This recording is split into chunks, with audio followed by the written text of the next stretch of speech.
Anthony tumwebaze ow'ekereziya ya Kahimbi Parish obubabire nibakira monstress ekyoma ky'okutamu ishakaramento kandi ekyoma eki kihibwayo Gerard Njuneki kandi obutumwa obu bwongera okutuhabura kugira ngo omuntu turukora byona kora yeheyo wagira ekiwahigira ruhanga mumuraganisa utatura ukukishikiriza ahabwo kuba tashemerwa abashema kora ekiwaraganisa hakiro kutaraganisa okukira okuraganisa okarema kushikiriza okuraganisa kwawe. Ayibazwe Innocent omushomesa w'ekereziya yasima ruhanga ahabwo kutunga ekyoma eki ekibatwire nibetenga konka babire barembere kukitunga ahabwa sente yabizuba rungi kandi izuba ry'umutano mu magara g'ekereziya ya Kahimbi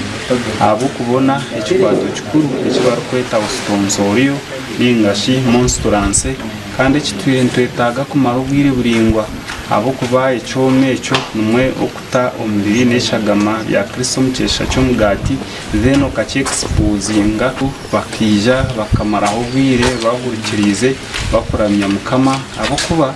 mbere n'eshagama ya Kristo mukesha cy'omugati n'evini n'ekikwato kikuru cy'ekereziya y'isakaramento ya Eucharistia kandi niyo ntuma y'ekereziya ahiru kubarri tumanya ngo ekereziya nebehamwe. Gerard Njuneki ohire ekyoma nicyo kimwe asimire ruhanga ahabwo kumukozesa akahikiriza ekiyaraganise ninsima Father Deus munywano wanje arikushomera hatubwa itare kandi arukorera guru anyambire munonga kuraba ngo nafuna munsi turasege kurga itare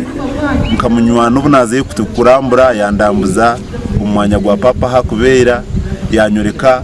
abakristo kubatwaza ni musima munonga kugira ngo anyambire umukugure cyo kintu itare kucyohereza kikajyaha kitino buzo bukifunere.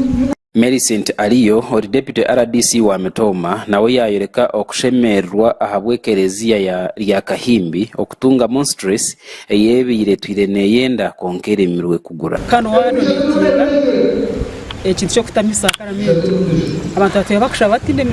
batinde sakaramento batakutameza kugira ngo abantu barebe mwe nati chikwato yakireta kandi abantu bashobora kunonga nangona yanashemerwa kwa nanjye umukristo wani cyakuja kushobora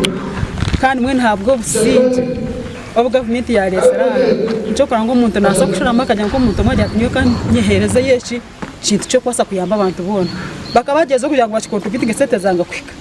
konka we yakireta kandi yakireta yakibahereza kira maro miliyoni 10 naye nacemererwa. Millicent Aliyo yagaruka yahiga abana okwejumbira mu kushoma bakabanka Gerard kandi bakayamba ihanga abo kugira ngo iganda ya nyinshi kare nenda abana bashomere bunka hanga natera bana munanga na mwana tunachasi byambara abana kugira ngo bashome munonga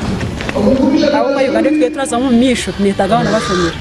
kandi watashomire nani bagamati bakasa kubasa kubanka Gerard janga kiti cyo bahereza ruhanga gashakwa Olivia na Sasera muri Metoma.